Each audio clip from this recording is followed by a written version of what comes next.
you have to say that they are personalities, just like we are.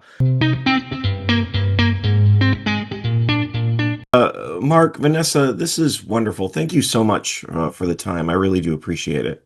No Thank you, problem. Steve. No, we're happy to talk, always happy to talk about orangutans, Yeah. our favorite animals. Certainly my favorite animal. I I can't wait. I can't wait to talk about this. Of course, I'm speaking with Mark Linfield and Vanessa Berlowitz. Am I saying that properly? Right. Berlowitz. Yeah. Well, Yeah. Well done. The co-directors of Disney Nature's latest Orangutan, which is you can't help but fall in love with this film and with these creatures. Disney Nature always does a great job, but this one especially.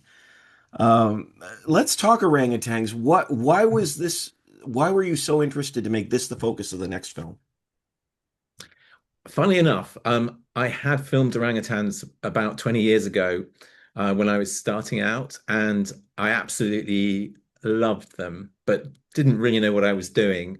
And the film I made was meh, you know, not all that.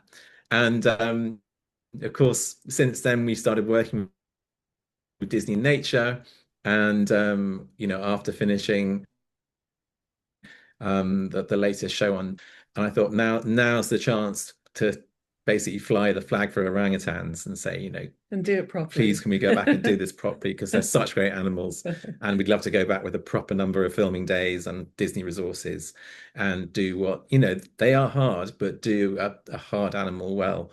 And the advantage of them being tricky is that they've not been filmed that much before. And it's I think people have seen quite a lot of gorillas, quite a lot of chimpanzees, not so much of orangutans, and yet they're my favorite apes. So it was a really great chance to go back and yeah, give them the screen time they deserve. Well, they really are such charming creatures, which we knew, but like you said, we get to really see them in their element here. I always am interested in the challenge of getting such difficult photography because the orangutans, as we said, they hang out a lot in the treetops, but the Disney Nature does a great job, Nat Geo as well, of getting right Yeah. in there and Yes. letting them be themselves. How do you manage to Yeah. accomplish that? There are a lot of tricks, really. Some of them are the same for all animals. We often work with scientists who have been following the animals too, so they're very relaxed and they just tune you out. Which in this it was also the case here. So the orangutans were very sort of relaxed around people, but also these days we have very long telephoto lenses, so it can be quite a long way off and bring the animals kind of right into your screen, which is great. And we also have super quiet drones now, so we can get up there and film them at their level without disturbing them, and you can tell they're not in the slightest bit disturbed. Um, um, and in the case of orangutans, we also use tree platforms sometimes. So we climb up onto trees and we'd sit on the platforms. Because the real challenge with orangutans, as you can imagine, is getting eye level with an animal which is, 1 or 200 feet up in the trees. Because you don't want to be showing people what an orangutan's bottom looks like for 90 minutes. That's not great TV or film.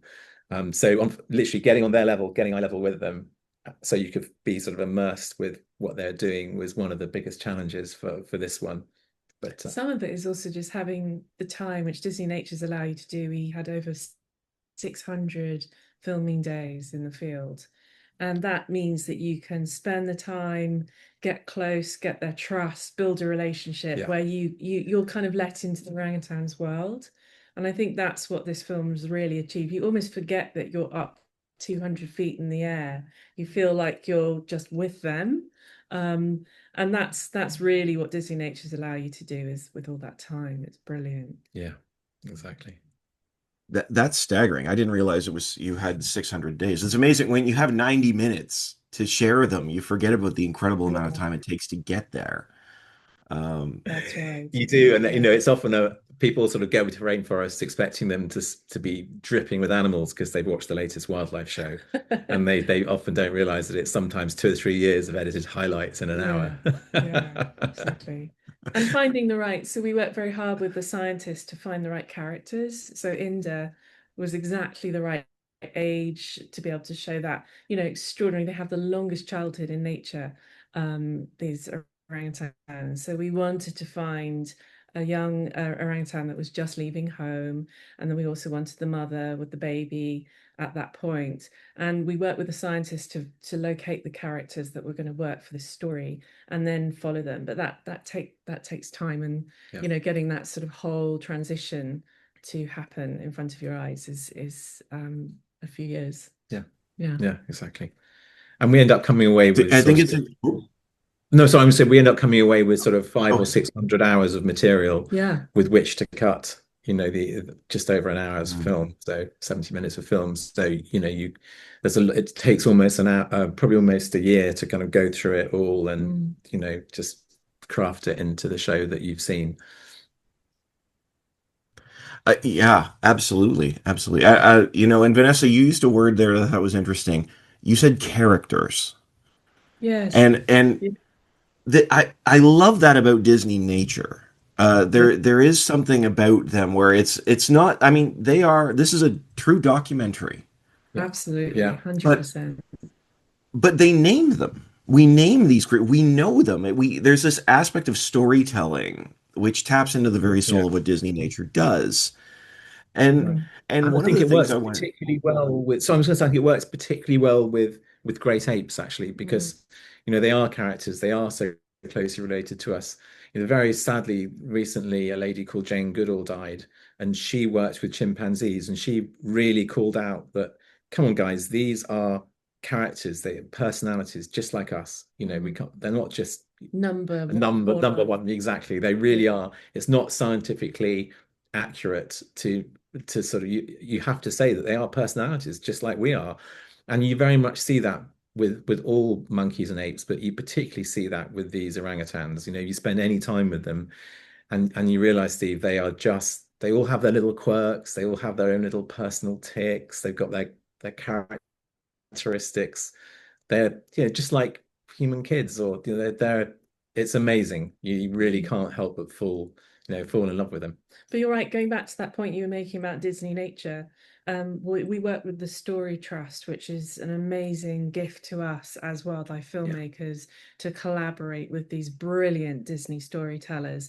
And I think they particularly enjoyed working with us orangutan because they were like, they are just like us. They are characters. They recognize the character types. And there was no kind of exaggeration. It was like, oh, we see what's happening here, we feel it, and the story kind of unfolded very naturally as a result. Yeah, and even at one point, I think it says that they talk about them coming together as a family, and it says that's something we can all relate to, and it's an interest, it's an immediate comparison. It's like, oh, yes, you're right. I would love to ask you about the myth of orangutans as solitary animals, because that's something that comes up in this film, and it seems like what this film is saying is that's not true at all. Yeah, well, the thing is, orangutans are dictated to by the forest. So they eat fruit. They're primarily fruit eaters. They eat insects and other things as well. But the thing about these forests is the fruit is kind of patchy. Sometimes you get a big glut of it, sometimes there's nothing. And there isn't enough food to support a big group of orangutans all of the time.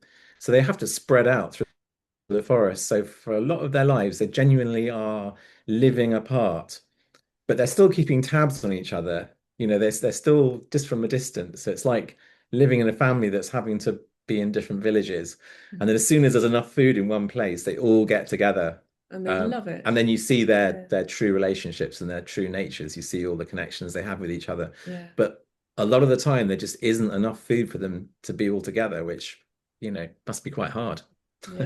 And different from chimpanzees, because when you do get groups of chimpanzees coming back together, we all know that doesn't always work out very well. They can be quite aggressive. They can be really aggressive, but what's so wonderful, it's definitely a gentler great ape, I think, the orangutan, and that's what something I think families will really love this film because it is gentle, it's warm, it's family focused. Lots of parents will go through that sort of anxiety of when their grown-up teenage kid is leaving Yeah, home and kind of comes home with the laundry and wants to play and be part of the family and then has to yeah, step off again. It's very relatable it is. And storyline. I think the point Vanessa makes about them being the sort of the gentler ape is so true. So I was one of the directors on DisneyNature's Chimpanzee, and any chimpanzee scientist will tell you they can be quite nasty. Yeah. And you have things literally warfare between different groups of chimpanzees, and they will kill each other. That's just not the orangutan way. They are very relaxed, mellow, contemplative, but they're creative, they're problem solvers. They just have completely different temperaments. Yeah. Yeah. So I think, people will really relate to them, will really connect to them. Although the males aren't always good at sharing. I mean, that was Well, they are, but that's not a criminal sin. That I think we can all relate to that yeah. too. I think that was a lovely sort of comic thread that Josh Gad really ran with in this. How did you like Josh, Steve? We thought he was great for the job. Oh my Thought gosh, he really connected to them.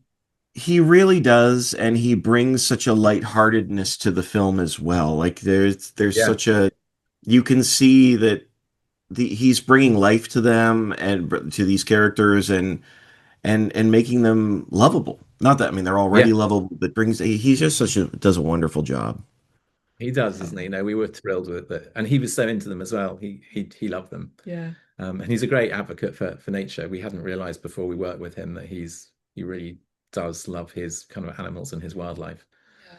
Yeah. So we think everyone's going to be rushing out and buying their orangutan plushes after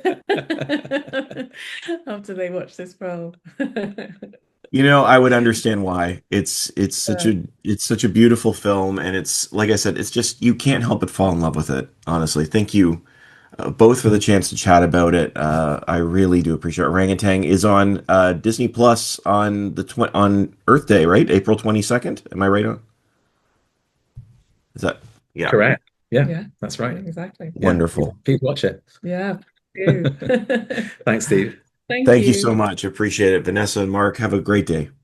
Thank Thank you. you. Lovely to meet Thank you. you. Bye Lovely to bye. meet you too. Bye bye.